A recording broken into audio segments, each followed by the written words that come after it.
பாராட்டுதல் என்று சொல்றது எங்களோட பிள்ளைகளுக்கு மிகவுமே அவசியமான ஒரு விடயம்.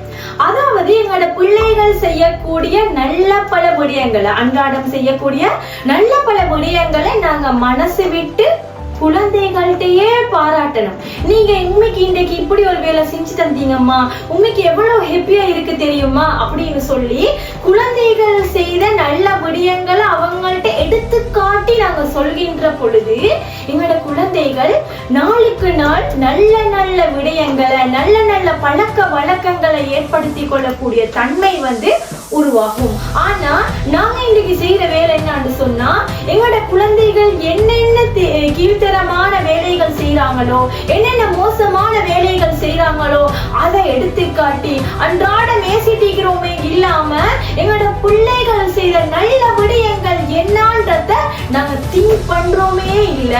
உதாரணமாக ஒரு டாய் பின் ஒன்று இழுத்து போட்டிக்குதுன்னு வைங்க.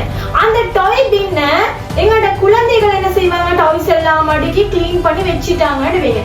ஆனா அதே பிள்ளை முன்னுக்கு ஒரு சோஃபா இழுத்து பிறட்டு விளையாடி கொண்டிருக்கிறாங்கன்னு வைங்க. ஆனா எங்களோட குழந்தைகள் அந்த சோஃபால மேல ஏறி விளையாடுறதுக்கு நாங்க நச்சரிச்சிருவோமே இல்லாம அவங்க எங்களை கிளீன் பண்ணி வச்சிருக்கக்கூடிய டாய் பின்ன நாங்க எங்களோட குழந்தைகள்கிட்ட பாராட்டி பேசுறது மிகவுமே குறைவான ஒரு விடயம். இதனால எங்களோட குழந்தைகள் இன்னும் இன்னும் கீழ்த்தரமான, நாங்க எதுக்கு அவங்களுக்கு முக்கியத்துவம் கொடுக்குறோமோ அதைத்தான் அவங்க பெருசா எடுத்துக்கொள்வாங்க. அதனால எங்களோட குழந்தைகள் இன்னும் இன்னும் கீழ்த்தரமான வேலைகள் செய்யறதுக்கு தள்ளப்படக்கூடிய தன்மைய நாங்களே உருவாக்கி விட்டு எங்களோட குழந்தைகள நடத்தைகள்ல நிறைய மாற்றங்கள் இருக்குது. குழந்தைகள் ஒழுங்கா நடந்து கொள்றாங்க இல்ல, எங்க போனாலும் எங்களோட குழந்தைகளை பாக்குறதுல ஏதாவது செஞ்சிடுவாங்களோன்னு சொல்லி பயப்படுறதே எங்களோட வேலையா போயிட்டுன்னு சொல்லி நீங்களாக சொல்லிடக்கூடாது.